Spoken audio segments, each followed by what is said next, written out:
This is Democracy Now!, democracynow.org, The War and Peace Report. I'm Amy Goodman with Juan Gonzalez as we turn to Ohio, where residents of East Palestine are living the real-life version of the Oscar-nominated Netflix movie some helped make when they were extras in that film.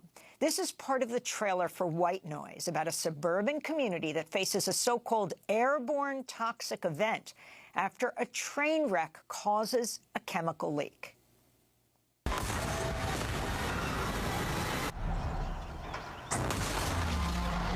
that could actually kill someone. Let's watch a sitcom or something. No! They're calling it the airborne toxic event. It won't come this way. Will we have to leave our home? Of course not. How do you know? I just know. Okay, what if it's dangerous? Evacuate all places of residence.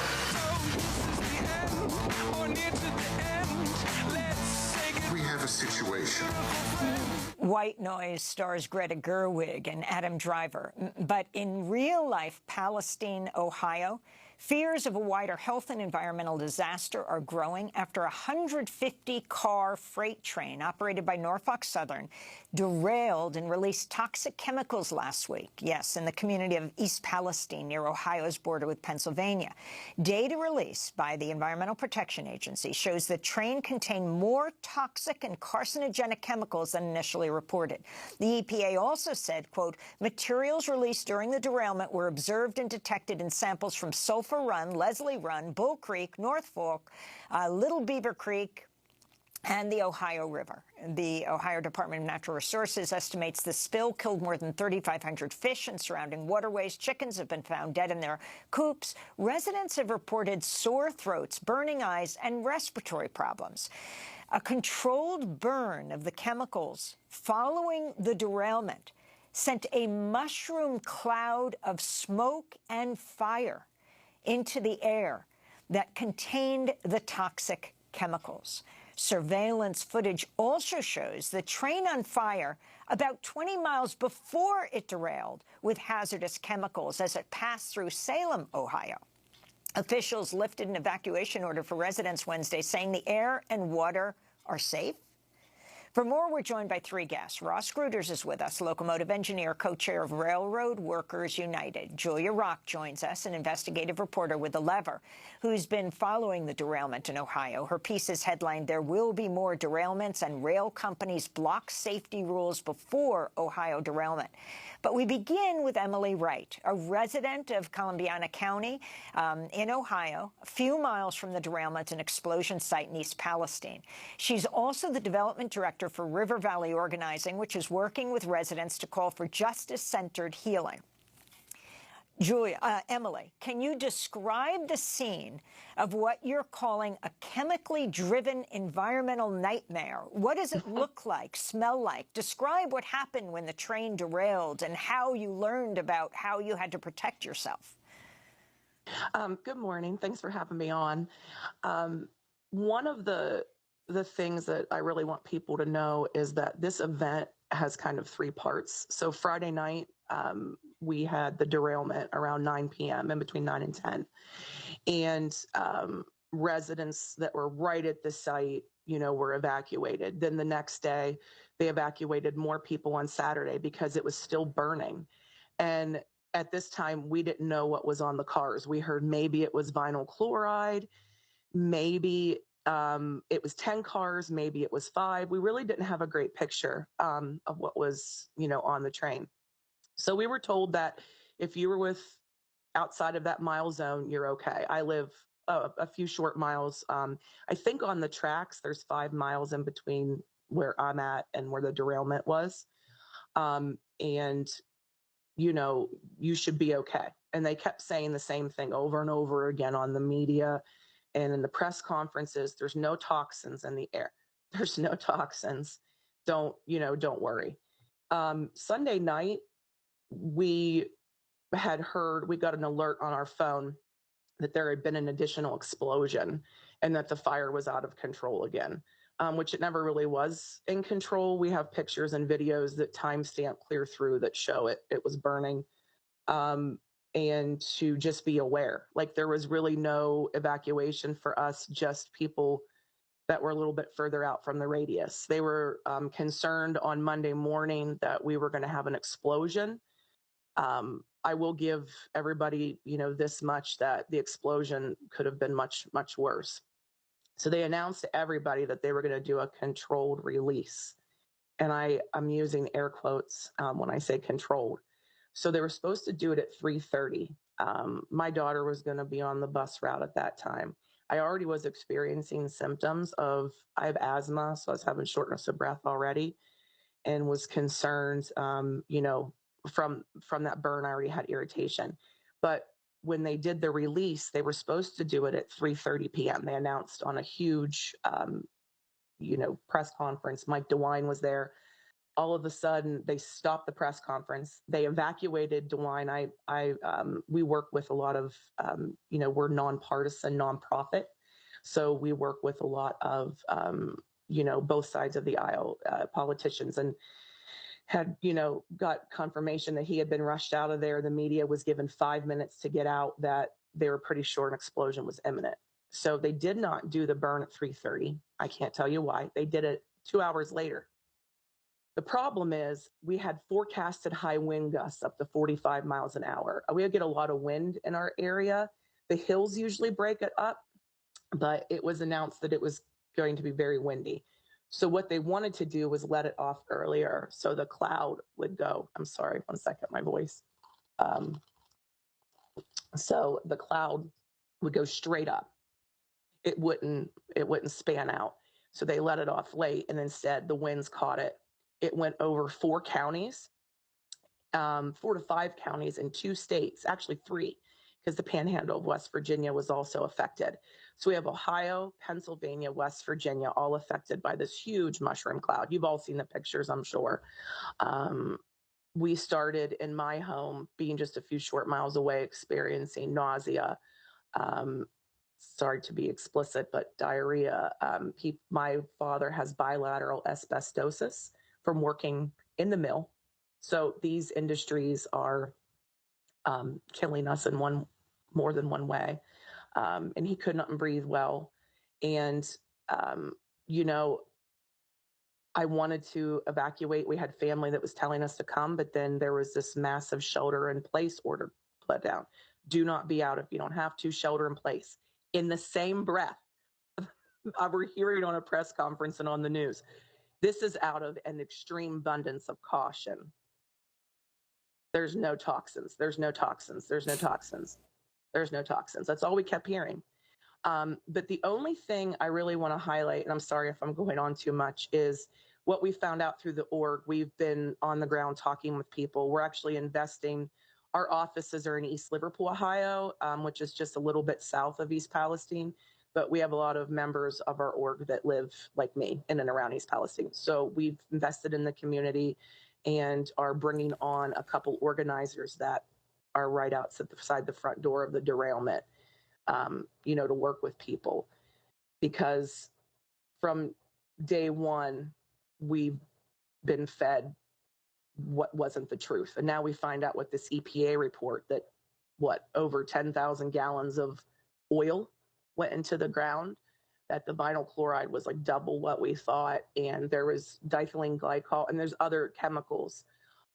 Norfolk Southern, from what the EPA says, did not report this to the EPA in a timely manner. So we know this is well, Emily, I'd like to, Emily, if I can, I'd like to bring in Ross Gruters as a locomotive engineer and co-chair of Railroad Workers United. Ross, your reaction to this derailment and fire, also this report that the fire had actually started before the derailment. What is the normal procedure that is supposed to occur in situations like this, and what your assessment of this crisis is at this moment? Yeah, thank you, Juan. None of this really comes as a surprise. There's deep systemic issues. You talk about the normal response to an event like this. This isn't a normal event. And we really haven't seen anything like it in the United States, and probably not something like it since 2013, as you know, when we had the Quebec train derailment and explosion in Lac Mégantic. There are deep systemic problems with the freight railroads right now, and those need to be addressed for us to have some sort of a normal response to events like this. And until we get at those root causes of the safety issues in the freight rail system in this country, it's not a matter of if these events are going to disrupt and really just what the people of East Palestine are going through is just it's heart-wrenching. That's going to occur again. It's just a matter of when and where. And what are some of the things that need to be addressed? Well, at the root of it all is really cutbacks to staffing. You have companies that are making obscene amounts of money, and they're doing so by adopting operating policies. There's a whole system for this called precision scheduled railroading that is just designed to maximize profits. And what that means is you're cutting to the bone the amount of people doing the job. So you have fewer people doing a lot more work faster. You have across the board cutbacks on the maintenance of cars, on the maintenance of locomotives, on the maintenance of track. This is critical infrastructure. And those things are being done in many cases by skeleton crews or outsourced to subcontractors. And then you have increasingly long and heavy trains like the one we saw here, where these trains have a greater propensity to derail. They're going to derail more frequently because they are longer and heavier. And then lastly, you have the railroads themselves who are fighting any kind of regulation, whether it be train control systems that help manage the signal system or the lobbying efforts that we saw to kill electronic braking, which can make for safer operations and a quicker stop should a derailment like this occur.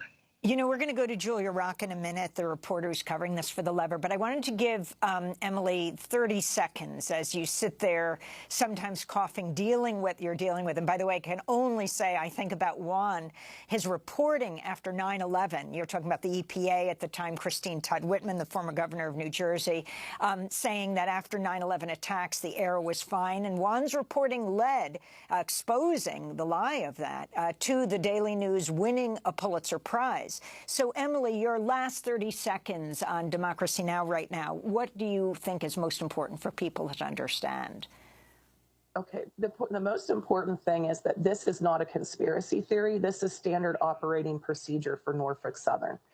They have 70 million in safety violations since 2000, and they have 21 million in environmental, just in environmental. 25 million Americans live on an oil train blast zone, 25 million Americans. This is in the poorest parts of America, going from Conway, Illinois to Pennsylvania, cutting through Appalachia. You know, they continue to do, safety issues, lower safety concerns, not worry about us because we are the people that historically cannot fight back. So what we're going to do with River Valley Organizing is we're going to offer free soil and water testing to people so we can actually figure out what's going on. We have the University of Pittsburgh and the University of Kentucky on board to do long-range studies because after the immediate aftermath, these people are going to need people to advocate for them. And, like 10 I said, seconds. I have several family members that have cancer or asthma or COPD from these industries. And we really need them to stop killing us. And we told them 10 years ago, we told the EPA that bomb trains, this was going to happen. We had several collaborative organizations appeal to the EPA and it happened. Emily, So we clearly are going to come back to you in these coming days because there's so much to talk about. Emily Wright with River Valley Organizing, right next to East Palestine in Ohio. Ross, in 30 seconds, can you respond to the joint effort by the Republicans and the Democrats, the bill that was signed off on by Biden, the law prohibiting a rail strike and imposing a deal rejected by over half the unionized railroad workers? And then we're going to go to Julia Rock. Yeah, thank you, Amy. Railroad workers have been fighting through the contract negotiation process for relief from the conditions which are very stressful and very demanding and have been exacerbated by precision scheduled railroading and the corporate greed. We've been trying to get relief from that. That would certainly help us in responding to and better managing our jobs to ensure that this doesn't happen. But this isn't going to be solved by one labor contract. It is systemic, and it needs some regulation. It needs regulators to step in and correct this, or we're going to continue to see things like what happened in Ohio a couple weeks ago. Yeah, I'd like to bring in Julia Rock, the investigative reporter with The Lever, who's been following the derailment in Ohio. Julia, talk about this issue of the railroad companies convincing government officials to repeal brake rules. Yeah, so this is a story about the Obama administration attempting to require trains carrying hazardous materials as well as crude oil to install much better braking systems on the trains, electronically controlled brakes, rather than the air brake systems currently used on trains designed during the Civil War era, which stopped trains one car at a time. And first, the railroad industry fought the Obama rules. They lobbied really hard against them. They argued it would be terrible for business. It would negatively impact the fluidity of the nation's rail system. And then when Trump came into office, they turned around and pushed for Trump to repeal the brake rules that the Obama administration had enacted, which he did. So we're talking about rules that went back to the Civil War. They haven't been updated? So the brakes currently on America's freight trains are air brakes, which function by stopping train cars one at a time using pressure that travels along a pipe along the train. And that is a brake system that was designed in 1868. Astounding. You have 10 seconds for a final comment about what people should understand about East Palestine right now. So, yeah, this is the result of efforts by the railroad industry to ensure that they do not have to retrofit trains carrying hazardous materials and crude oil with safety features. Well, we want to thank you so much for being with us, Julia Rock of The Lever, Ross Gruters, locomotive engineer and co-chair of Railroad Workers United, and Emily Wright of River Valley Organizing. That does it for our show. Nixay Hicksay.